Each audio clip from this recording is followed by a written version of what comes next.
de Schuren, onze sportdirecteur, die met 8 jongens... Zo wat terug laten zien. In huis is ook goed gelukt. In deze omstandigheden grote dingen laten zien. Je bent iemand die absoluut tegen die masten kan. Ja, het is de grote koers, mooi deelnemers staan. We beginnen nog wel met Maxime Daniel, met onze vriend die al jaren een van de toonaangevende Frans.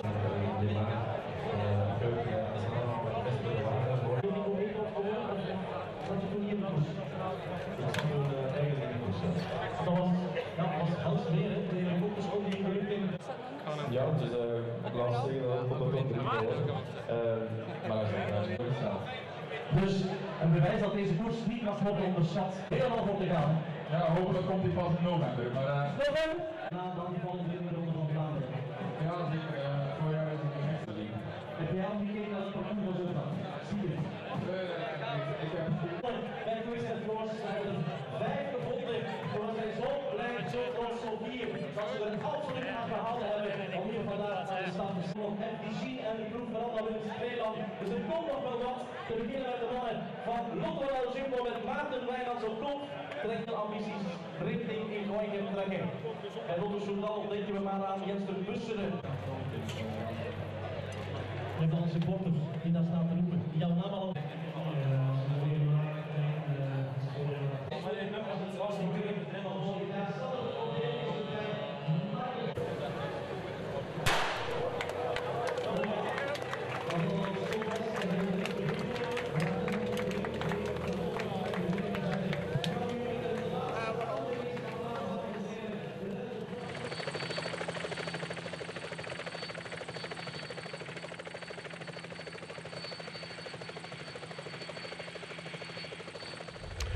Welcome to the Halle Ingooigem, formerly the Brussels Ingooigem until about 2005.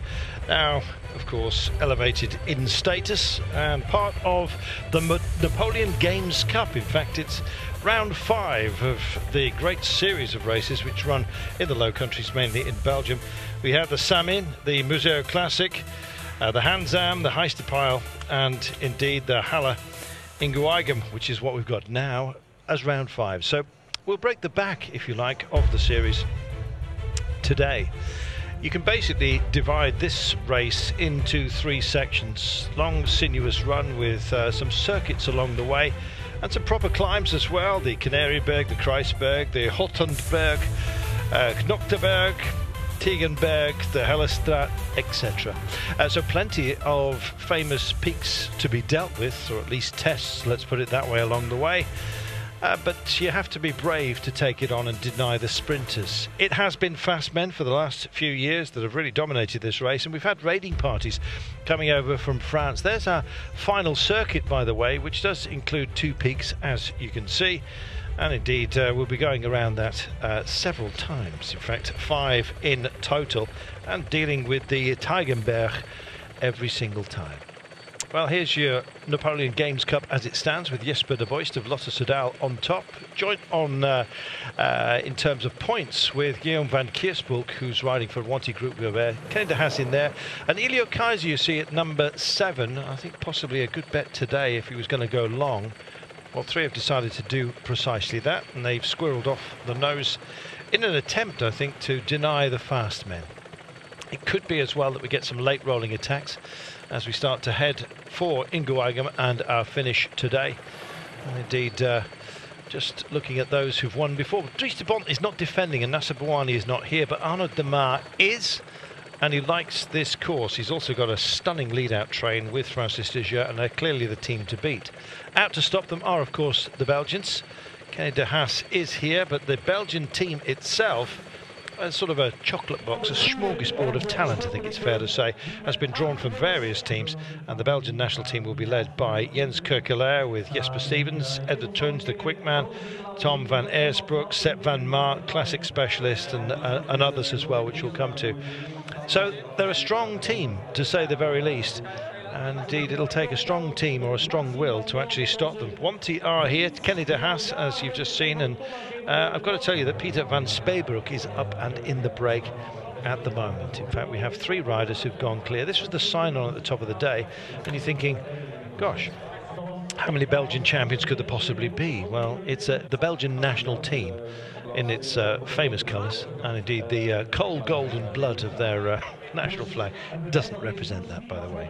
But here they are, and they'll be hoping to, I guess, stop Francis de Jeux. What sort of strategy will you have to employ? Well, potentially you may well have to try and rough up the field, and teams like Quick-Step Floors are capable of doing that. They're short-handed though, only 5 here, but with Jack Bauer, Ilio Kaiser and Peter Seri joining Eric Mas and Tim de Klerk, you know that they've got some proper firepower out there and a number of options to play to deny the sprinters teams. Lotto Jumbo are here. We've got Armin Janssen, the fast man from Norway, and being led out by the likes of Bram Tankink, not bad at all. This is Lotto Soudal with Jens de Buskera. He's back from back trouble, I think it's fair to say, but there is the favourite. Arnaud Demar, can anyone stop him? He had a great Paris-Nice. He was superb in the Dauphiné, of course, as well. There'll be plenty of teams, particularly the Belgians, who want to ride well. This is a warm-up for the Belgian Championships and also for the Nationals in France, I think it's fair to say. But really, in the past, or at least recently, it's been about top sprinters. Can the strongman have fun? We'll wait and see. Brian Smith, former national champion, of course, general good guy, slightly spiky, but today he's in a good place, which is good. The weather's good. We've got great 3 riders up the road. Is it all going to come back together, Brian? The maximum gap has come down. It's only 3 minutes and 22 now with 74 to go. I definitely think it'll come back together. These 3 riders, it'll be difficult for them to stay away, but they're putting in a good effort. You've got to remember this Napoleon Games Cup. There are points as we go along for the intermediate sprints. In fact, the intermediate sprints have 4, 2 and 1 points. Last year's winner, Lotto Soudal, with Timothy Dupont winning the individual class. So it's all about points, and there is points awarded to the first 15 riders across the line. There is bonus points as well. But these 3 riders are going to be very difficult to keep the sprinters at bay. But like last year, with a couple of riders just come to the finish together. So look, it's Belgian racing. Anything can happen. We're certainly here in looking forward to an exciting race. Well, we're, as you can see, not that far away from crossing our start-finish line for the first time of asking. In fact, we're going to see it fairly often, to be fair. We have, 70 Ks to go, just about. In fact, it will be that by the time they cross the line, 70.8 to be precise. As you can see, it's a pretty uncomplex approach. It does kick up gently to the line, however, so it's got a lumpiness about it, but nothing serious. It's basically straight for 2.7 kilometres, and we're heading out now on a 17.7 kilometre circuit, essentially. We're going to then come back after taking on the Hellstraat. We'll cross the line again, and then we start our final circuit. They love their circuits, Brian. This is Belgium, of course. There is, you know, the life and the blood of the country is about kermesse racing, which is full of circuits. But we've already done the big circuit earlier on today, 105 kilometres, and then we do 1 lap of 25 kilometres. And just as you're saying there, 4 laps of 17.7 kilometres in length. So we've got a few laps around this circuit. The riders have got a good opportunity to see this if they haven't seen it before in the recent years. But we've had many good winners, many of the winners coming from bunch sprints. Interesting to see a Belgian team in this race. The national championships have started in pretty much every country over Europe. So it's some riders will be saving themselves for that, and other riders will be trying to gain some points towards this Napoleon Games Cup. It is a quiet time ahead, of course, of the big one. The Tour de France, unrivaled coverage, of course, on Eurosport, as I'm sure you know, from flag to line. Every single stage, every single moment, you will see on Eurosport. They just go under the Flamme Rouge. These are the chasers at the moment. In fact, they're pairing them back rather nicely. They've found 40 seconds in a very short time. We better talk about these guys then. Nearest to us, Jacob Scott. Was it Jacob? It is Jacob. 5th in the Étoile Bessèges, by the way, is for Sean Kelly's Anpost Chain Reaction team. He was 6th in the Ronde van Overzijde as well. So he's on a decent amount of form. Piers van Speybroek is part of the lead-out train for Kenny de Haas, and in fact he's the first battering ram out there. Well, how effective he'll be for Kenny today and Monty Gobert is anyone's guess. We'll see how he goes here. And we also have Antoine Tolhoek, who is again part of the train that will be working for Armand Janssen, the young Norwegian. He's a youngster himself, only 23 years of age, and so I think it wasn't exactly an assembly of some main players, can we put it that way without upsetting anybody, that went out. Good test, but I think at the behest of everybody, and Francis de Jeu will not have been too concerned about them being up the road, although they've done most of the pushing today. And as you can see, they're being traced by the pale blue of the Belgian team, because Stuyven, Toynes, Kerkelaer, Van Mark, Van Aersbroek, that's a heck of a team. They want to stop Arnaud Demar and Francis de Jeu. Can they, though? I think it's going to be very difficult. Obviously, Francis de Jeu had a very good criterium lead off in with Demar. He wanted a hit out before the Nationals, and the Nationals for across Europe are on Sunday, and he wanted to come here and try his luck. And I think Demar, I think what you've already said, Carlton, at the top of the show, is Francis de Jeu and especially Arnaud Demar is the man to beat today. I think they are. There are other sprinters that might mix it up with their lead-out train, and with an uncomplicated approach, Brian, you can find riders that just start hoboing on a line, especially if it's a very defined one. And don't be surprised if the likes of Jens de Buskera for Lotto Soudal, Timmy Dupont is going well for Varane Villens, by the way, who took the victory last year. Jonas van Genekten, not bad. Vermelt Ford as well. Dan McClay, now there's an interesting one for Fortuneo. Vital Concept. Could it be a Brit day today? Well, I would love to see Dan McClay get a good result just ahead of the Tour de France. Fingers crossed then. We'll take a break, back in a moment.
Time to start hurting the quick men. And what a better way to do it than to put the Belgian team on the front and just start mixing it up. Now, they're super strong. They've got Zep van Mark in here, Van Aersbroek. You'll find that Edward Tuns is being protected just a little bit. He's had a back injury, but he's doing all right.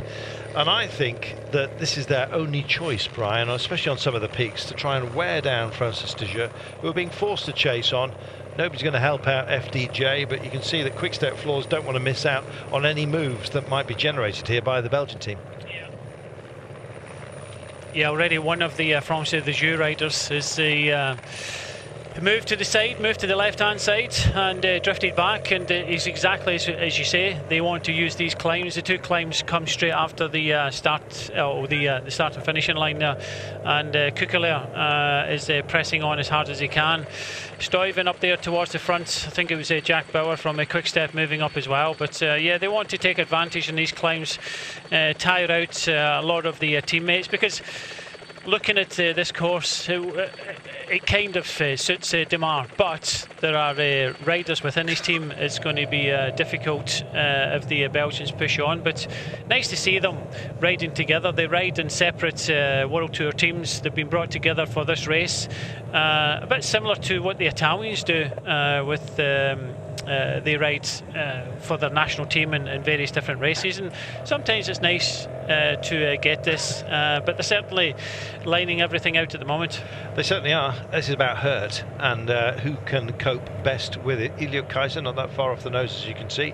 You just saw at the bottom of that climb, or maybe you heard the footrest of the motorcycle just scraping the ground there, causing a few sparks, or it would have done if it was night time. And yes, it's a pretty focused pace, as you can see. So the motorcycle was busy trying to keep up, and some are not doing it. They're looking for splits, and despite the lack of wind, they're getting a few, Brian. There's a few still coming out that corner. It's absolutely lined out. Kukelaar, Stuyven and Ed Towns right up there towards the front. Kajsa is also there, sitting in third place. Jack Bauer in fifth place is where the two riders in the blue jerseys. But it's Belgium taking the race on. Yeah, it is, and well, Jack Bauer's an interloper, of course, but Ingooigem very much a Belgian, and these guys, I'm afraid, are cooked. Napoleon Games Cup, and these avenues of trees, incidentally, were planted in Napoleonic times to offer up shade for marching armies. There we are. Well, the trees are still here. There was some madmen in the French or Belgian, or the Franco-Belgian borders anyway, that suggested cutting them all down because they were a danger to traffic. And well, we've seen that, but everyone knows they're there, so just drive more slowly. They certainly offer up a beautiful arboreal shade, as you can see, which these guys are underneath right now.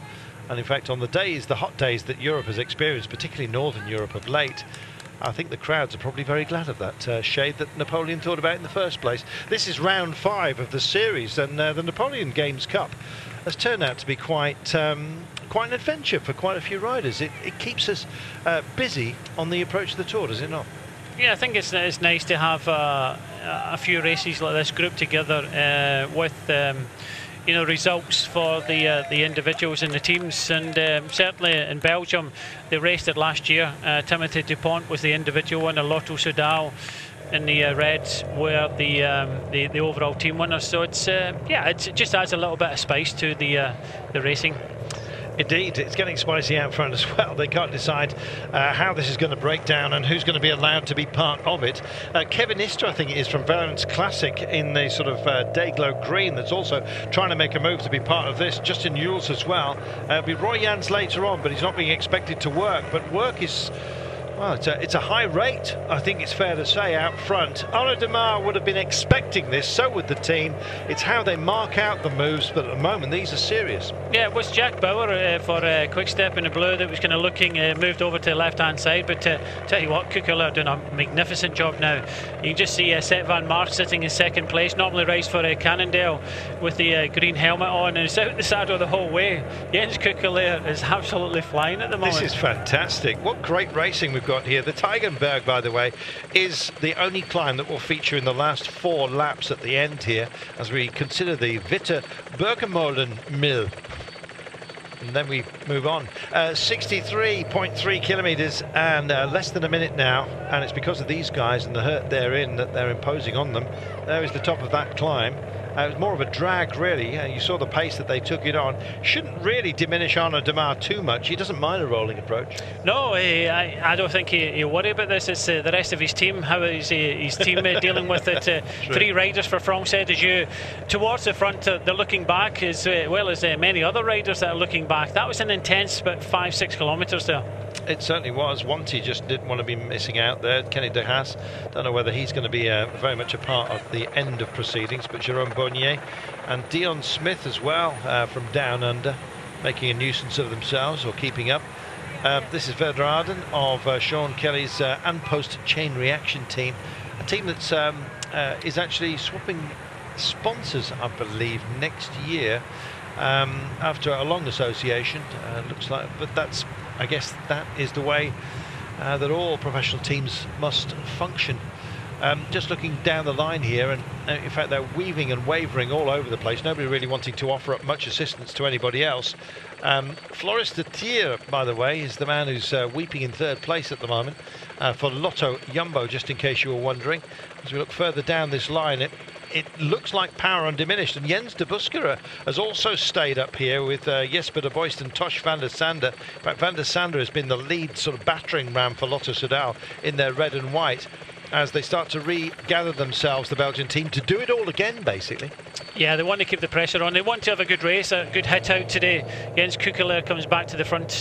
Group about 25 riders, a few riders looking behind, and you just see the second group on the road coming in to view now. But yeah, that was fairly intense, and a few riders thinking, well, there's still over 60 kilometres to go. We cannot continue at this speed, but Sepp van Mark thinks he can. Yeah, I think so. Sepp van Mark, who is he's one of my favourite riders actually out of Belgium. He's such a gutsy performer. He's been denied too often, I think, in his career, most notably by a certain Mr. Cancellara. But anyway, more on that later.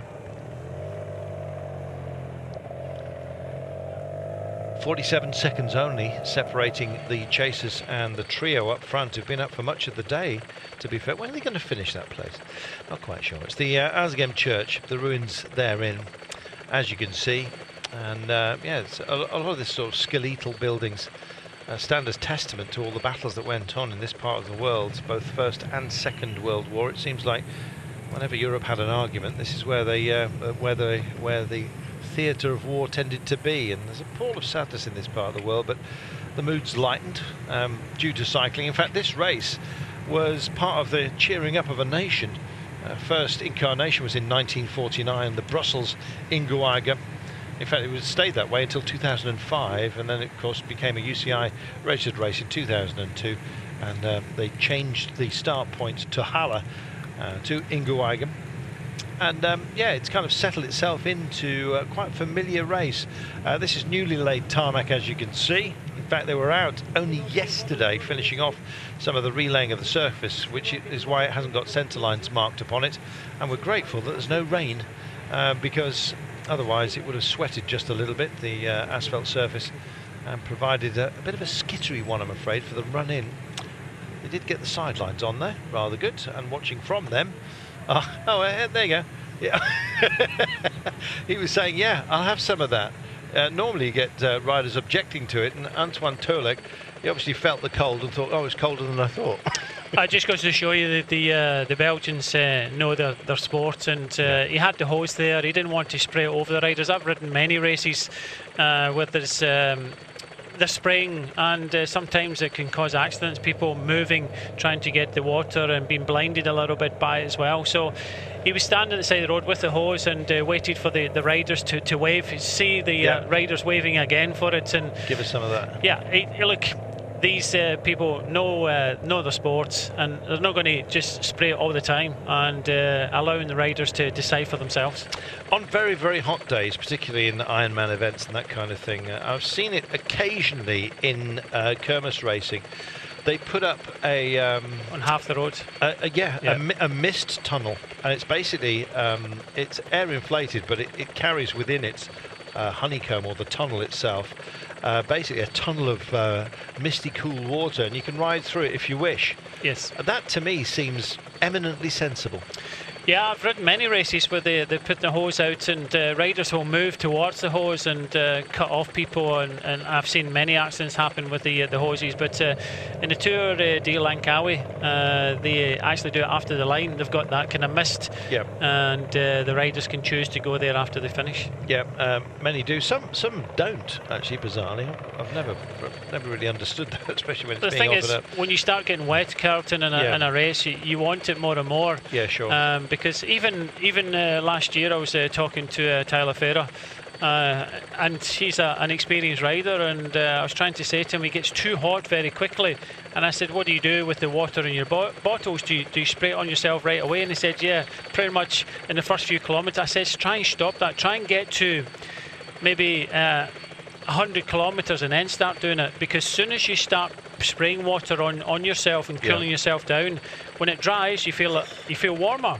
Okay, it's instant, and when you pour a cold bottle over yourself, you feel, oh, that's refreshing, but I think it has an adverse effect and makes you feel a lot warmer. And I tell you what, seeing a tour stage or something like that, and I'm not just saying this, it's sometimes easier to be in the breakaway because your bar service is a lot frequent, but see when you've got 22 teams all putting their hand up every 15-20 minutes to try and get bottles, it's chaos at the back. Yeah, we've often seen the neutral water service, I think it's still sponsored by Vittel, just emptied the moment it arrives, and of course then they've got to go and stock up as well. You can get through, a team can get through many hundreds of bottles, can't they, very, very quickly.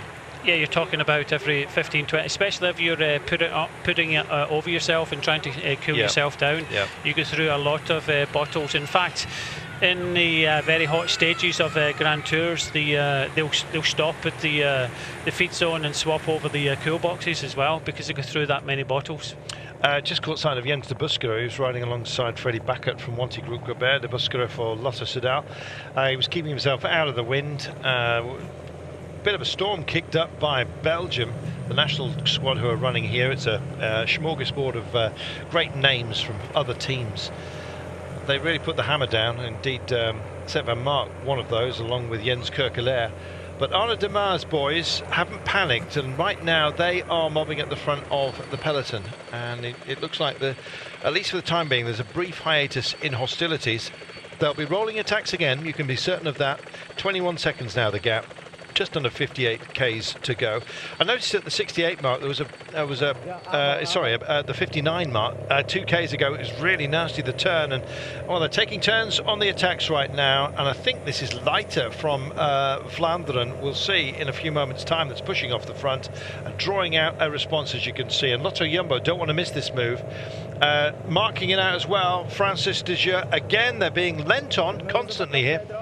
Yeah, this is right up the street of the Sport Vlaanderen Balois team. They love this type of racing, and Tim de Klerk is there for Quick Step in the blue, the big tall figure, but he's just listening to his radio. He's been told just not to continue, just cover things, but yeah, just when we thought things were settling down a little bit with Francis de Jeux just setting tempo at the front, yet again we've had an attack, and Belgium are involved, and they're starting to push on a little bit now. Cofidis were marking that one out. They're not here with Bouhanni, he hasn't made the trip, but they have got Dimitri Claes, and they've also got Jonas van Genechten, who can go quickly, and I think he's going to be their protected man today.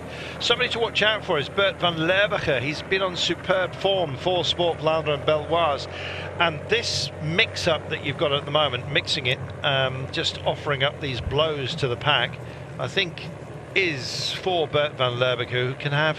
He's on great form. He was fifth in a Knocker Curse, and he's been very prominent in a lot of these Napoleon Games Cups, and in fact almost, dare I say it, a specialist, and you can get those kind of guys forming. So the trio up front just been caught. They may well struggle to stay with this group that are coming through right now.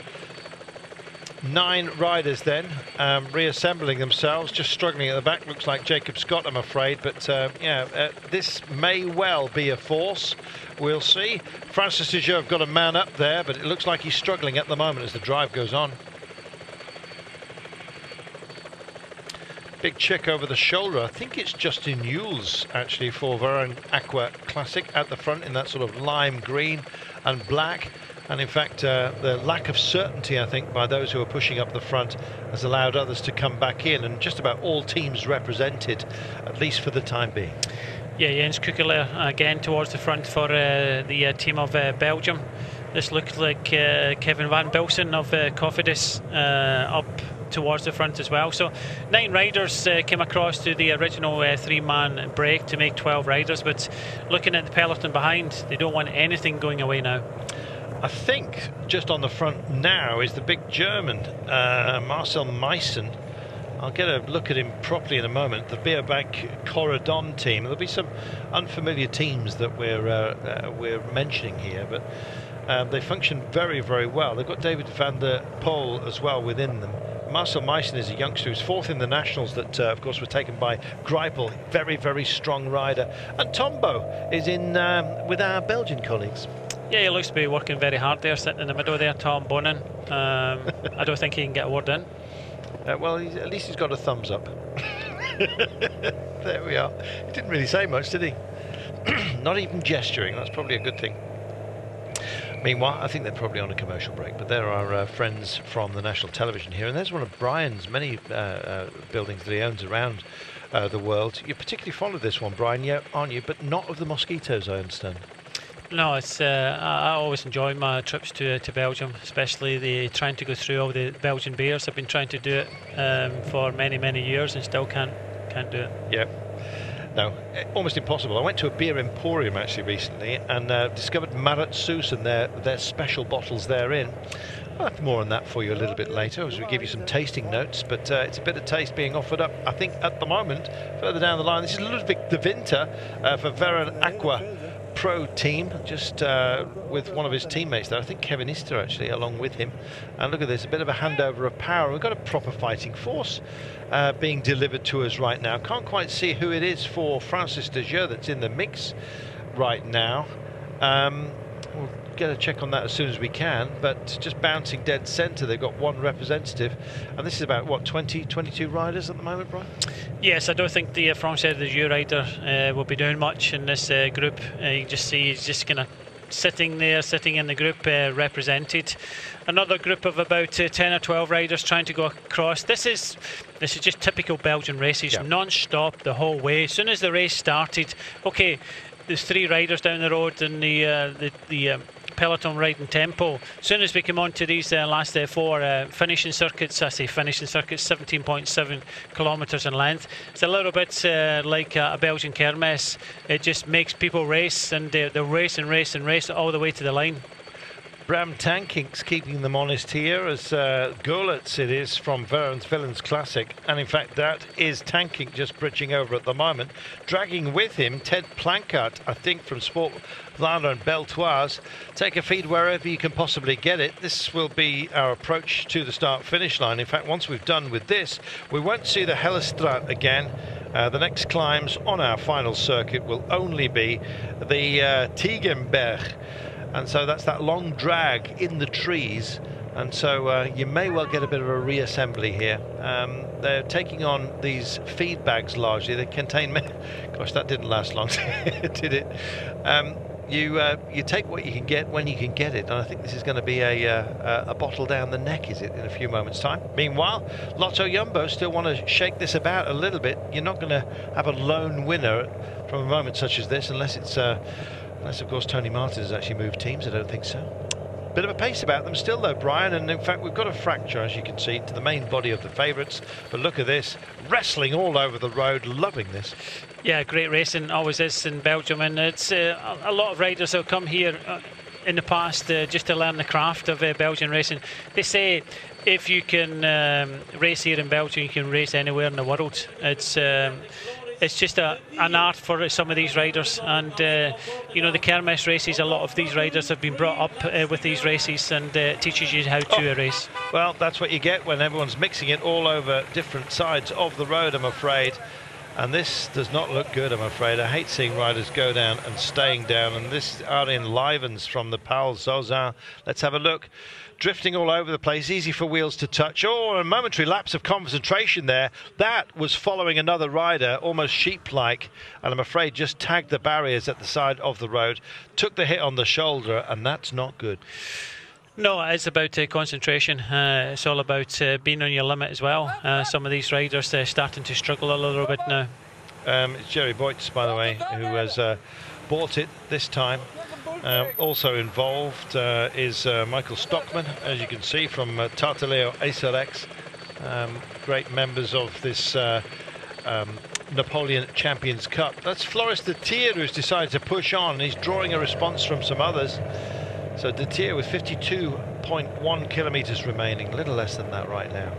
And indeed Cofidis also marking out the numbers just for the time being. Well, you saw that, Brian. It was almost like a snake loop, wasn't it? And just he was unfortunately drawn a bit like one of those children's crocodiles where they're all holding hands with each other. He was drawn towards the barriers and took a big hit, I'm afraid. Yeah, it looks a bit winded. Obviously, the doctors around about him, just looking at him, but it looks as if he's okay. It's just a bit more of a shock than anything else. I think so. Clearly not a clavicle issue, with both fists there almost gorilla-like on the ground. I think he'll be okay, but that was quite a hit. Certainly won't be taking part any further in this race. Jerry Droitz, that was. Meanwhile, quartet up front. And we look back, and it's not that much of a gap at the moment, I'm afraid. Just sailing through there is Van Bilsen. He's on the front for Ken Van Bilsen for Cofidis. Others joining the fun. Cybele Chibon is also represented here, along with the aforementioned Biobank Corridon, who've rather unfortunately changed their livery. They used to race in white. Incidentally, Sky will be racing in white this tour, did you know? Yes. About time too. It looks good, actually. I've seen as an alternative kit Chris Froome wear it on occasion, and I think it looks rather good.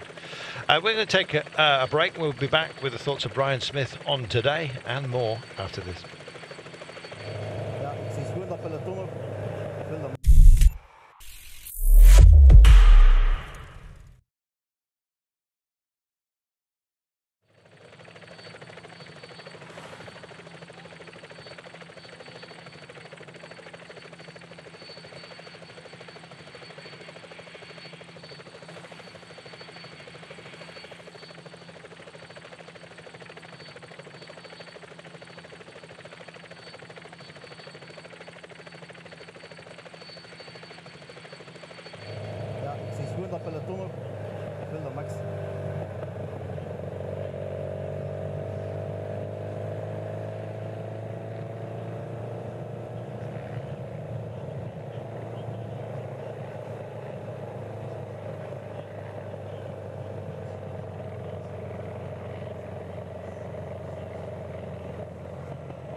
Strung it out yet again.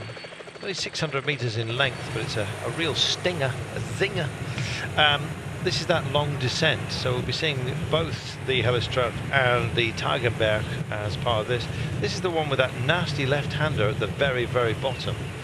Now that's Vermelt Fort of Roompot. He's the quick man for Roompot, by the way. There's that nasty, testy turn. that we saw earlier on. In fact, as it comes so late, I think it's going to get ever more dramatic the deeper we go into this race. Well, they're looking like we are going to regather ourselves here. Brian, it's great racing this. It's what characterises racing in Belgium. In fact, we've been blessed with good weather, and this race tends to draw it, actually. I can't remember a wet one.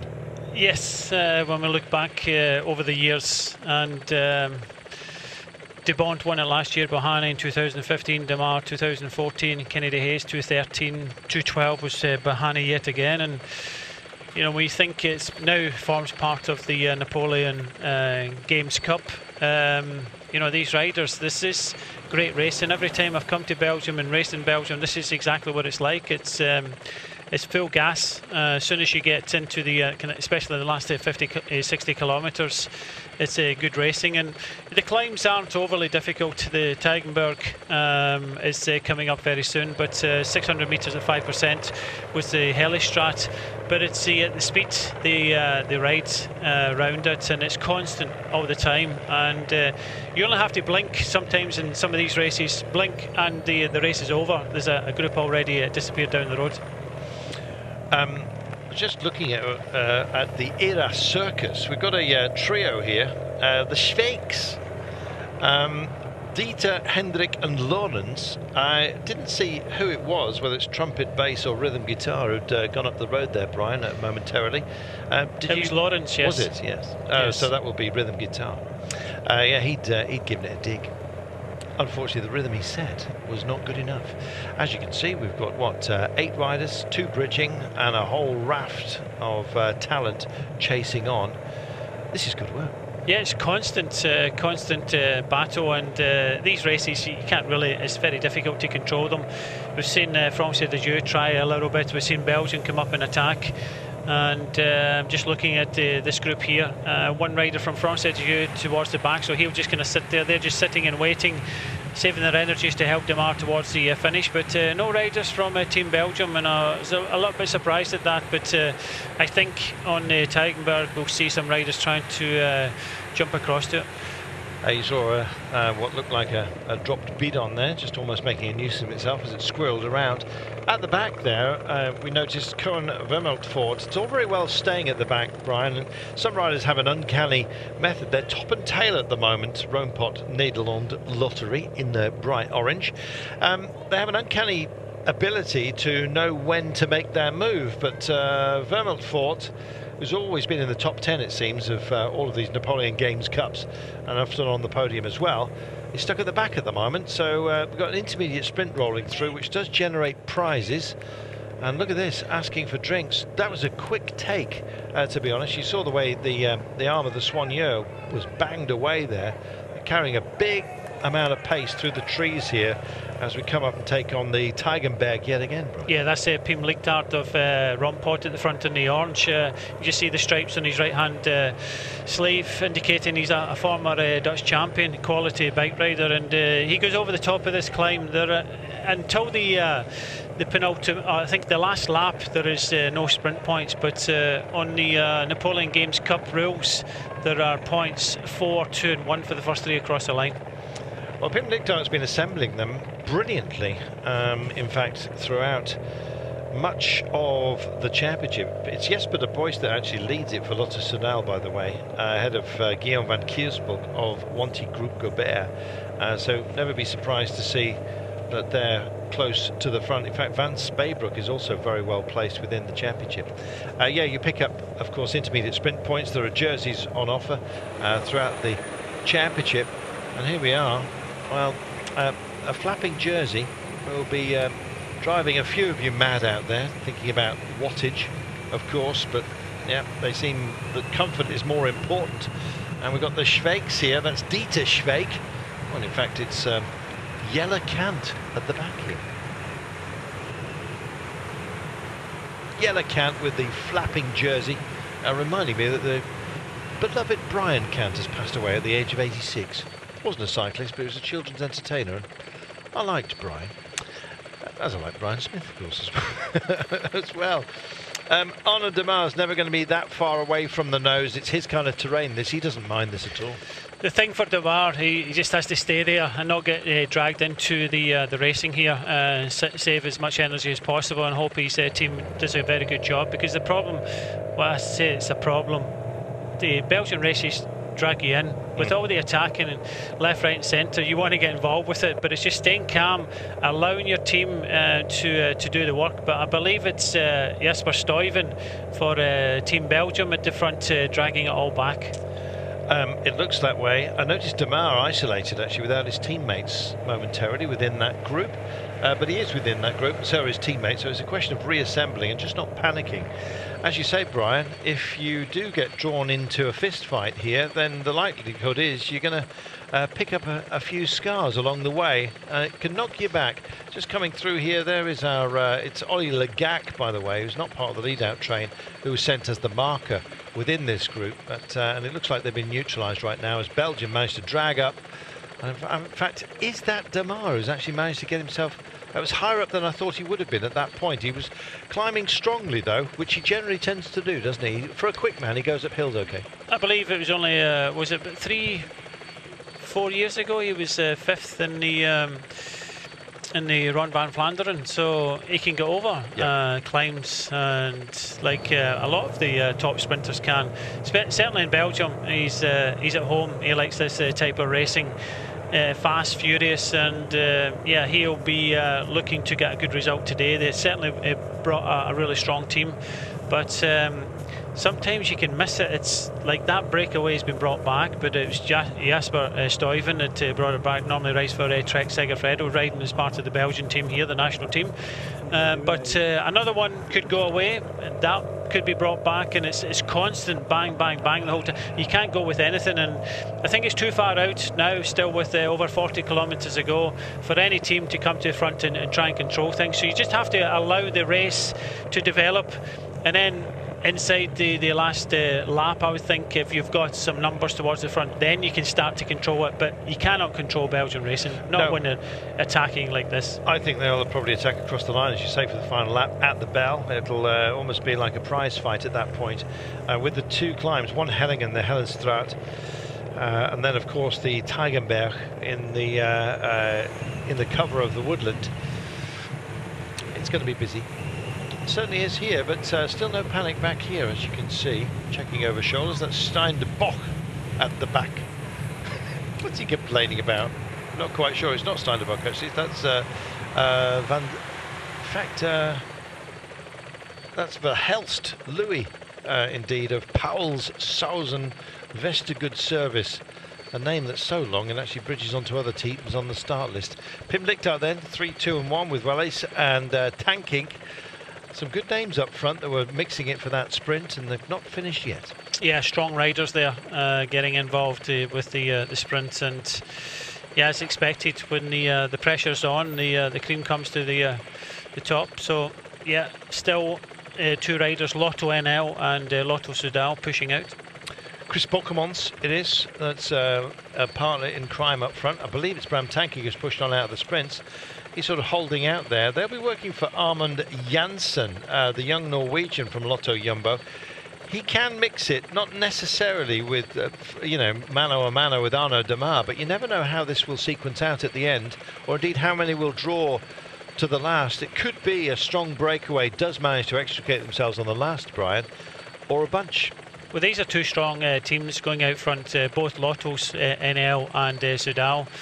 But there doesn't look to be the cohesion with the front two. So, yet again, it looks as if it's all coming back together as Tankink wants to keep the pressure on, while the Lotto Soudal rider on the red decides, well, I don't want to keep it going and waste the energy, probably the wrong time. But again, missing out in the action seems to be the Belgian team again. After coming to the fore with about 60 kilometres to go and trying to rip this race apart, they've been fairly quiet and starting to miss a couple of these moves. You know, some of the teams here are short-handed. Quickstep Floor's one of those. But you look at the power that they've got here. There isn't one weak link in the 5 that they have. Quite a quintet, you might say. Jack Bauer, Tim de Klerk, Ilio Kaiser, Enrich Mas and Peter Seri. That's quality, and in fact they've got the firepower to do a job. Not necessarily in the sprint, but I think they could mix things up just a little bit. And Ingooigem always draws the eye, doesn't he? Yeah, quality, and seems to be just kind of floating around, you know, using his experience. But I think Enric Mas and Piraseri, not maybe the best race for them, but I think you have to come here with 5 riders, and they've been nominated. But for Ingooigem, Tim de Klerk and Jack Bauer, they can definitely get involved with the mix. Think so. In fact, it was you and me in, was it 2012? Way back when? Ingooigem? Yes. In Turkey? Yes. What a day that was. Go and look it up. Was it stage 7, I believe? But anyway, yes, I almost lost it that day. In fact, I think I've only just calmed down. If you don't know it, go and have a look at it. It's quite something. You'll find it on YouTube somewhere. A proper Eurosport feed, by the way, you'll be pleased to know. 40.2 kilometres then, out from home. And in fact, the lumpy men are coming through with bottles. This is Antoine Tolik, who's in the break in the yellow and black. And indeed, Tim Merlier wanting a bottle to throw over himself. That was what that was. I'm too hot, he says. Well, the ever-present reminder of just what a sad place this was for many, many years. In fact, both world wars here. Terrain was hard fought, with in flatlands not much cover either. They still occasionally find remains, and yes, that's where they end up, identified or not. Usually on the crosses, by the way, it just says, if they are unidentified, it just says known unto God. Yeah, it's quite stirring really if you come along.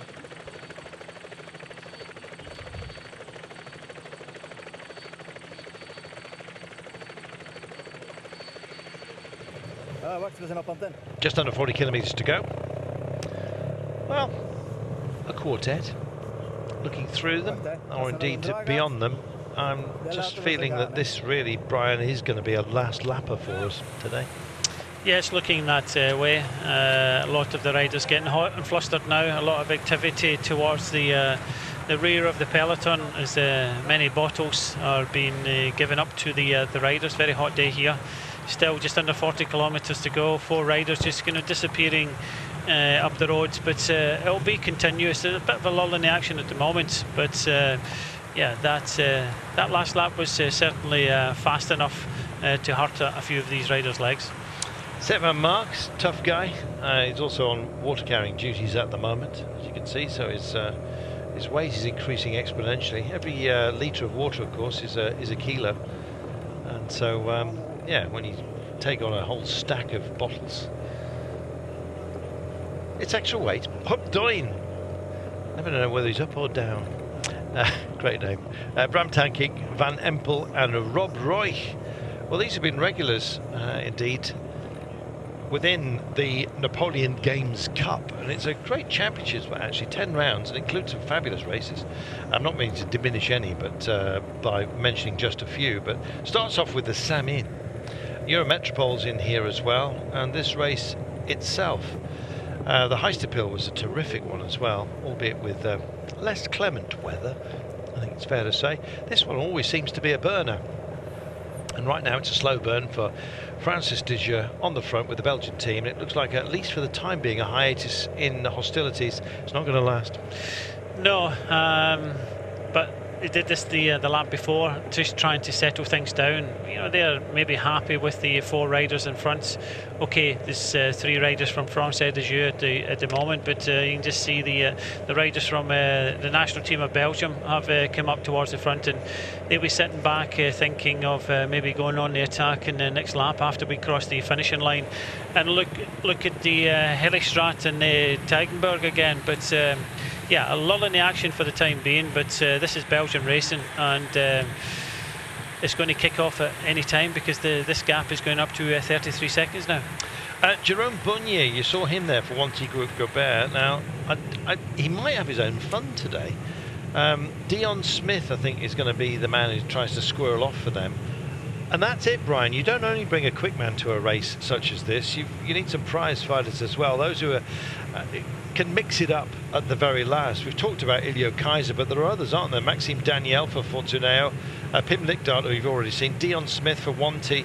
These are guys who are quite prepared to lay it on the line, and occasionally they garner success because of their bravery apart from anything else. Yeah, no, we've got a really good field here today. We've not maybe mentioned some teams, maybe some riders yet, because we're just dipped inside the last 40 kilometres.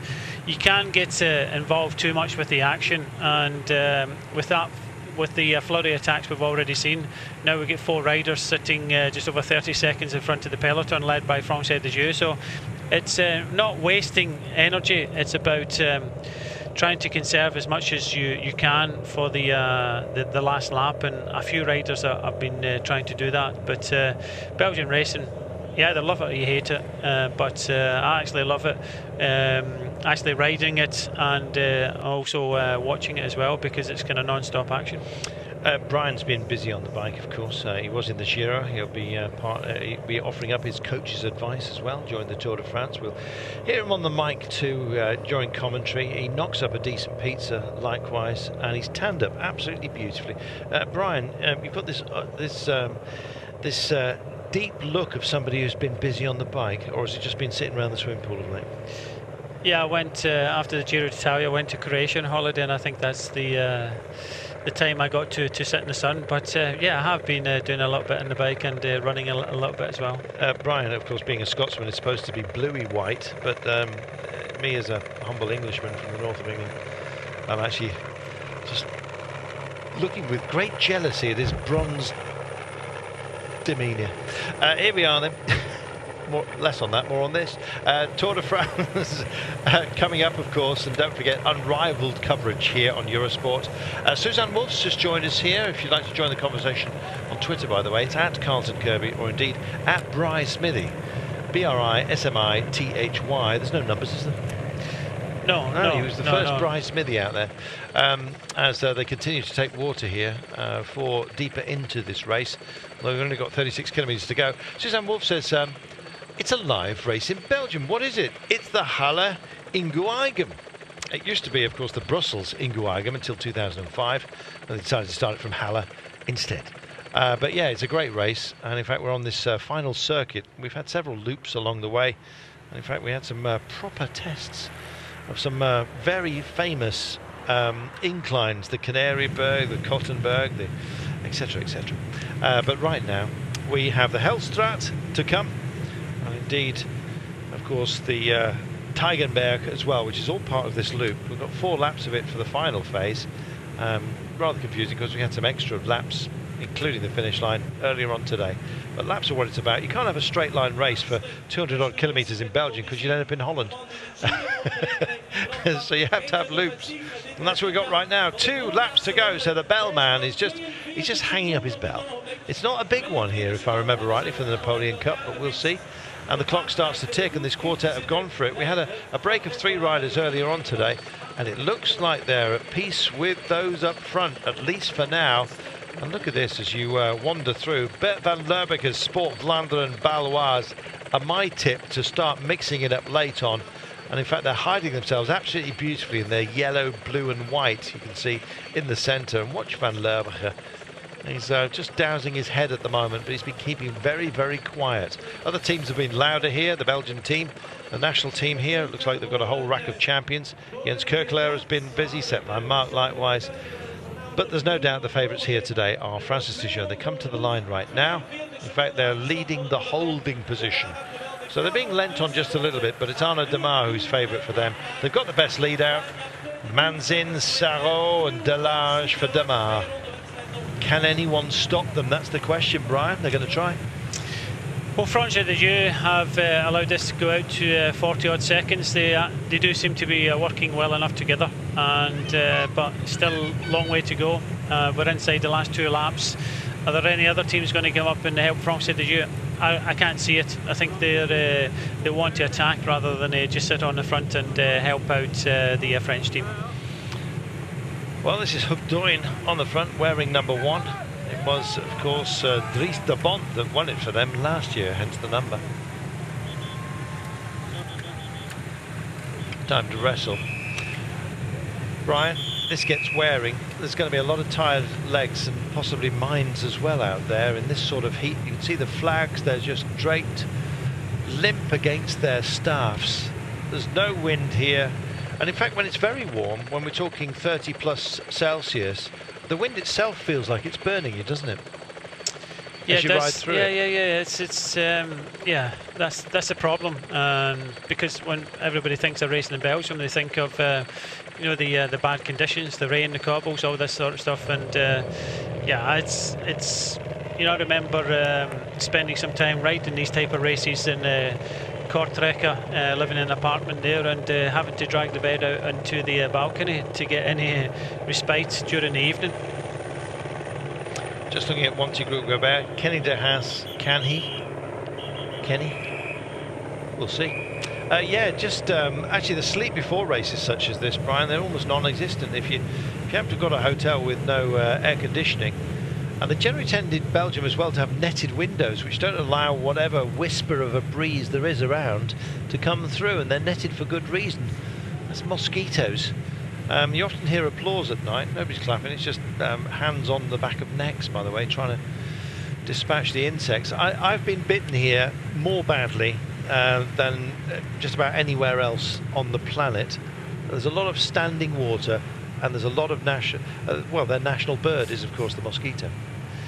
Yes, I'm quite fortunate. I've got kind of thick skin, and yeah, I don't think the mosquitoes like me. Well, they're busy eating me, mate. They're having dinner while you're sleeping, and I'm it.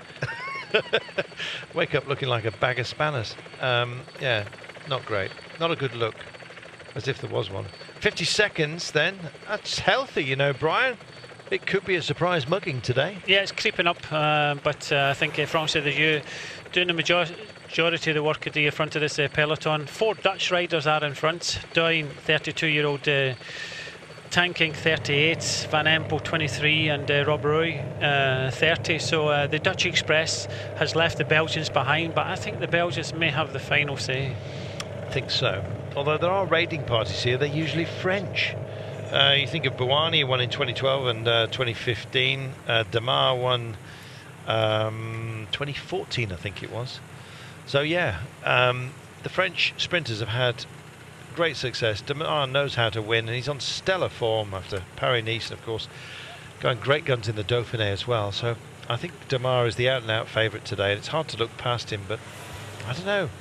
There's going to be teams try, and we're going to enjoy watching them. Whatever happened to, what was the name of the chap who used to hang up an advert for his camper vans in the Tour de France? Give him some credit. What was his name? Luke. No, what was the camper van man? Can you remember? Was it like Bert's Campers? Yes, something like that, wasn't it? With a telephone number. And they tried to stop him. They asked him politely, and then one year the CRS, the riot police, got involved. And I remember him being thrown to the side of a van before actually being thrown into it. Never saw him again. I'm not condoning it as a method, but it was effective. Here we are down this sinuous descent. When you factor in Helligen again and again, and then the Tiger Berg as part of your loop, it can get rather testy, Brian. And were you a rider that liked loops, or were you somebody who just liked new terrain in a long straight day? Place let's to put it place. that way. Yeah, place to place. Thank you very much. Point to point. Yes. Are you a point to pointer or a looper? I'm a point to pointer. Yeah, I think I am think as most well. people are, because yeah, it's easy when you pass the team vehicles at the side when you're getting a hard time. There are some weirdo strategists, however, and Magnus Baxter's one of those who just he loves inclement weather, skittery surfaces, and he loves nothing more than a bit of a circuit, because he's busy scheming. That's what it is with Maggie. Busy planning his assault, and so which of course he did with great success over many years. Bless him. But yes, oh, big turn coming up right now. Let's see if the motorcycle manages it. Good job. Although he cut the corner just like everybody else. Francis Dejoux with a quartet at hand, and well, for Demar, you'll be pleased to know that it includes Sarro, Ganieri and Delage as part of that group. He'll keep an eye. It's not exactly with them at the moment, but we've only got 30.6 to go. 41 seconds the gap to these guys. Yeah, it's just kind of holding between 40 and 50 seconds. They are helping each other. There's a bit of experience in this quartet in front, but 30 kilometres to go. Francois de Dieu riding at the front, no one else helping them. We could see some action on the Teigenberg now, but I think it will all kick off in the last lap. I think so. Let's see how it goes then. The trees are beckoning. I take this turn. That was a gentleman. That was a yes. He clearly enjoys his beer. Let's put it that way. Of which we're mentioning the various emporia. Marat Sous. Have you ever come across the Marat Sous monastery? I don't think I have. No. Well, you check it out. They do special beers, and they sort of announce them and say, "Okay, we finished brewing it, and it's come out at 18%. Does anyone want any?" And people drive from miles around to get the specials, which the monks sell. There is a big production plant as well, but nonetheless they have these special offers as well. And yeah, they're sort of only bottled, but boy oh boy, it's good. Of course you can have fruit juice. Smoothies are available, and indeed fresh water, which is what Brian always goes for. 29.7, a little less than that right now. 39 seconds, they're alive to the threat. It's Francis de Dieu, and this is a big sapping moment. Some of the clever teams are staying with, but not imposing themselves. Keeping something back for the end, Brian, could well be crucial. Yeah, they are, interestingly, the Wanty Group Gobert team have put one rider up towards the front. They have a previous winner in Kennedy Hayes, who won it in 2013, but they also have got Guillaume van Kersbroek in the team. Dion Smith can sprint as well, so Bonyus, he can attack on the last lap, so they want their options. The gap just coming down under 40 seconds for the first time in a few kilometres now. So it's this race is not over yet, and yet again we're going to see these teams battling it out for the bonus points at the top of this climb. 4, 2 and 1 for the Napoleon Games Cup. It's sponsored by Claremont Beer. I'm not breaking any rules by telling you that, because it'll pop up in a moment when they go across it. What's the average of the Claremont? Can you remember? Is it 6.7%? So's the beer. Here we are. That's clever. Wanty want it as well, and in fact we said these were action points, Brian, and that's precisely what we've got. It's busy. Yeah, this is just starting to kick off now. Wanty Group Gobert put a rider on just to bring it down a wee bit and straight on the attack. This is part of the battle plan, not only for Wanty and some of the more familiar teams, but Sport Vlaanderen and Belvoir's on the nose right now, and this is for Bert van Derwegen, and I think he can go well. Elliot Leiter is their principal today. Stein Steele's also involved, and as his name suggests, doesn't mind burying himself on occasion. 28.7 kilometres to go, 11 seconds only to those up the road. Well, they've had their fun, but as if that's how you could describe it, and you'll get the Claremont sprint result in a few moments' time here at the Napoleon Games. 10 rounds, you can dip in and out of it if you wish, but it carries some big bragging rights in Belgium, this, and in fact we've got some good names who've taken a large chunk out of the season so far, Brian. Yeah, we have De Bost has taken the most points until this day. And then Van Kersbroek, De Hayes is also in there, both of Wanty Group Gobert. But just noticed that Tosh van der Sand had come across to this front group as well. So it started again, the action. Francois de Dieu were trying to control things, but with it being pretty much all back together, a lot of options. And Tosh van der Sand just looks behind on the left-hand side, looks around, doesn't want to push on, and Lotto NL Jumbo on the left as well, just having everybody's just trying to pick their moment. Tanking's been very busy for Lotto Jumbo, you know. Meanwhile, having a roll-off, Chibon, is it? Or is it Ira Chirkus? I think it's I think it was right first time by. Eating into it, can't quite see who it is at the moment. There's the head of the race, that's the quartet up the roads, and those thinking about joining them are thinking again and again. We're going to take ourselves a brief commercial break. Don't forget, next time by they will take the bell, and then it's going to be eyeballs out for the line, because I think that's going to announce a big kick, because they've got 2 climbs to race to and nobody wants to miss out. Look at the pace of it from up here, it's fantastic. Back in a moment.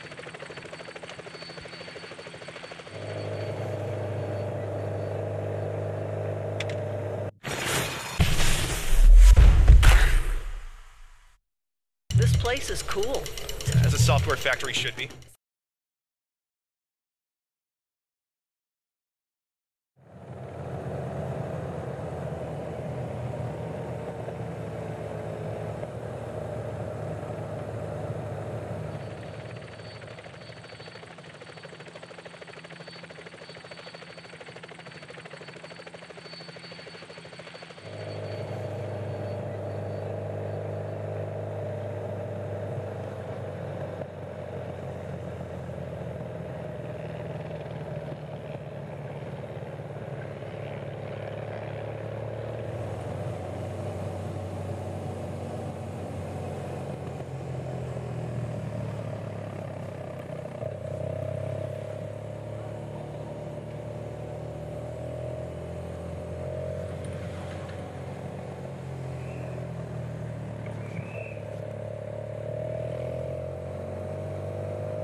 As you can see, but they've only got 13 seconds. And our friend with his water hose, I wonder if he's running a meter on that.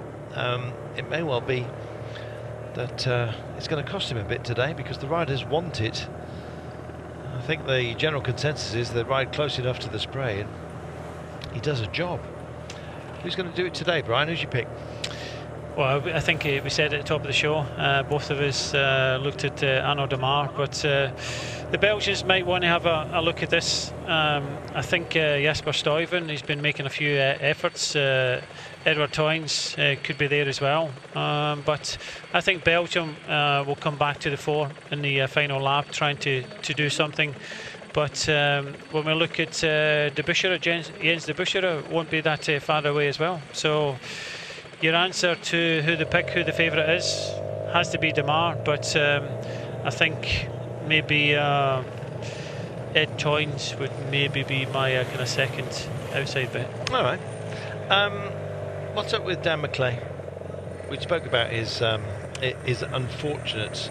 Was it Trofeo Palma where he won and then crashed into photographers? Yes, at the start of the year, yeah. He clipped one. I think. What, did he break something? I think. I don't think so, but he certainly got himself hurt and knocked about.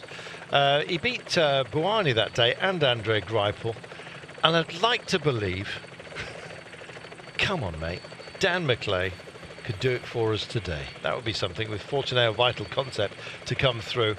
And so I'm gonna keep the faith. I'm hoping that he's back on form, although Route du Sud didn't really go his way, I'm afraid. And he didn't find that stellar acceleration that he had at the top of the year. But he's gone extraordinarily well. In fact, last year, you may remember, on the Tour de France, he had a spectacular finish. Cav took stage 6, I think it was, into Montauban. It was a long old day, that one as well, with Marcel Kittel, and Dan McClay was the fastest finisher. In fact, I think about 10 metres beyond the line, Dan McClay, all right, the others were probably sitting up, but he carried so much pace. He'd come from about 10th place through to finishing 3rd, just behind Cav and Kittel in a photo. Beat Christoph, Sagan, Groenewegen, Edward Toons, who you're picking today as well. He was in the wake of Dan McClay. So let's have a Dan McClay day. That would be nice. But right now it's Updoin out front. I just love saying it. Well, the two World Tour teams, the World Tour team of Lotto NL Jumbo had tanking there. He's been brought back with Van Empel, which is leaving the two Dutch riders, only Dutch riders in front. Rob Roy, the Dutch rider, 30-year-old in second in the yellow. Hubdoin, 32-year-old Dutch rider in the blue in front. So only got 8 seconds as we start to head in towards the finishing line for the very last time. I've spoken about some of those guys that function very well in this championship. I'm just wondering, I don't think anyone's going to be holding themselves back particularly, although this is down as a warm-up race for the Belgian Championships and the French Nationals, which are rapidly approaching. But the top sprinters, it's their chance really to keep their hand in ahead of the Tour de France. And that's why we've got so many good sprinters who will be at the Tour, including Arnaud Démare, of course. The GC riders are busy on training camps, but this is a chance for proper road racing, and kind of also a chance, Brian, for you to get your team, your lead-out train in order. And we're seeing that from Francis de Jure, as we've got to move here, and we cut away from it almost immediately, and that's the reason why. Somebody's rather large brolly, I'm afraid, or parasol in a day like this, has just denied us a moment. And it's Baron Classic, I think, that are pushing on. Yes, two riders. A lot of people starting to get a little excited now. Roy in the yellow, Hubdoin at the front, just looking around now, persisting away, but I don't think it'll be too long before they start to see some other riders join them. I think that was Justin Ewells and Kevin Ister from Baron Classics, by the way, who decided to mix it up. They are those kind of guys who can go long, but I think this is probably a bit too long with 20.5 kilometres to go. However, with the Halle Strat and of course the Teigenberg mixed within this, it's not going to be over as quickly as people may think, Brian. In fact, we've got to cross the start-finish line before we begin it all again. Yes, we do, and then we'll have the final 17.7 kilometres, as you've already mentioned. We have 2 climbs. The Hellenstraat, 600 metres at roughly 5%, and then we get the Teigenberg. And I think with the teams that are here, we're going to see some action definitely on the 2 climbs. They will try and soften it up. When we first came on air, the Belgians came to the front, really took it to everybody, trying to split the race up, and I think they'll try to do something likewise now. Thierry Stallet for Chibel Chibon at the back there. He's also somebody, probably their best choice actually. They had a man in the break right at the beginning of the day, Michael Dieleman, who was part of those who were wound back in. In fact, it was a secondary break, was it not, that he went for it. Meanwhile, you look back here, what we've got, 60, 70 riders are part of that group, and in fact there's bottles spinning out all over the place at the moment. It's just that they're empty, it's not that they're shedding the weight just for the time being. They want to keep their drinks as close to as possible. When do you finally take your last sip, Brian? I know it varies with riders to riders, but if you're feeling thirsty, it's already too late to get the fluids into you, isn't it? And you often get the team cars reminding riders to drink, which seems like a strange thing on a hot day. Yeah, sometimes a lot of riders will drink. What they forget to do on hot days is sometimes eat, because they're getting too full with the fluids, and you've got to remind them all the time to keep eating. It's more so when you're in the hilly terrain, up and down mountains, and you know, when you're obviously going up a hill, it's hard to eat, and when you're going down a mountain, it's hard to take your hands off the bars. So it's in these type of races, because you're concentrating left, rights all the time, it's a constant reminder. But yeah, most riders will come to the finish, I think, with a bottle. 2Ks away, thereabouts, from the line for the men up the road. They're 10 seconds clear. There's a brace of them, and there's 2 more that have decided to try and go and join the fun. And we're getting more principal teams who are teams of the favourites who are going for this. And it's interesting to see James Shaw mixing it here. Good to see the Brit in action, and in fact he's drawn here Ludwig de Winter from Veterans Classics, who've been extremely busy. They'll be working for Roy Jans, by the way, at the end, unless Ister and Jules can join the fun, but it looks like it's not going to be them. Looks over as Scholl does Shaw, and in fact doesn't want to lead too much, doesn't want to get too far away. He's clearly not the main choice for Lodder Zadal. That will, of course, be Jens de Busker, and he's got Jesper de Boyst and Tosh van der Sande, who could actually go for it themselves, quite frankly, if they were to go long. Tosh van der Sande in particular, but de Busker has got some firepower as well. I think you mentioned it, Brian. Yeah, good to see James Shaw getting involved with the mix. He's the rider on the red just coming up now, and it just looks as if Lotto Soudal are giving opportunities to the riders. They're not want to control things, which means to me that they're maybe a little bit unsure how their sprinter Jens de Busker is riding. So it'll be interesting to see who takes control of this race, because it's going to be very difficult. Many riders coming towards the front, thinking of these last couple of climbs, the attacks that are going to come up, and how much energy has François de Dieu got left to control things for Arnaud Demar. I think that's Dimitri Claes on the front, not sure. If it is, I'm surprised he's going so long, but he's a good climber and he's got a bit of pace about him from a small group for Cofidis, and I think this is them playing a genuine card. You can see as well that Roompot are also getting a little bit busy. They don't want to miss this move if this one sticks, and this is the type of moment, Brian, where certainly a move could, with what there's the Flamme Rouge, and you see they're wrestling with it. They want to make they want to get away here.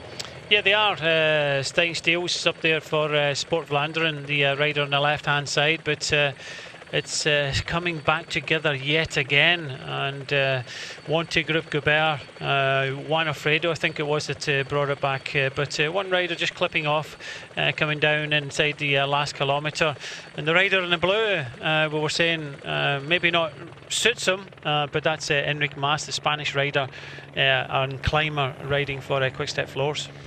Well, this is for Verana Villens Cleland, and it's Goletz that's gone off. They won it last year with Dries de Bont. I'm not sure why Dries is not here to defend. I think he's not well, which is a real shame. They have got Timothy Dupont, however, who sounds pretty similar but is different, of course, who's very confident at the moment, having done well in the Sturs LLM and indeed Luxembourg. In fact, we didn't mention Tim Dupont, did we, amongst those that we think may well go well? Yeah, he's starting slowly. He's not had the same season he had last year, no. But don't discount out. The bell rings for our solo rider at front, Michael Gollerts, but the peloton of around 60-70 riders still all together, being led by Juan Alfredo of Wanty Group Gobert. Interesting, isn't it? Well, we don't get, it's not exactly Big Ben, is it, that they're ringing here? More like a little matina. Do you know what a matina is? Small bell. Yeah, do you know what it's used for? I forgot, but you told me before. It's to call monks to evening vespers. There we are. That's not to get on their moped and go and buy a Chinese. No, evening vespers is the is the short prayers before din-dins. So it sounds like a bit like a dinner bell, but it's lighter than that. You'd know the tone if you're into it. More on monks later. 60.9 to go.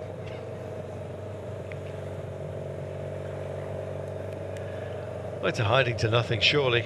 One rider up the road at the moment. A couple of youngsters in Belgian national flag here. It's not just the national champions. In fact, the national team here has sent a very strong one.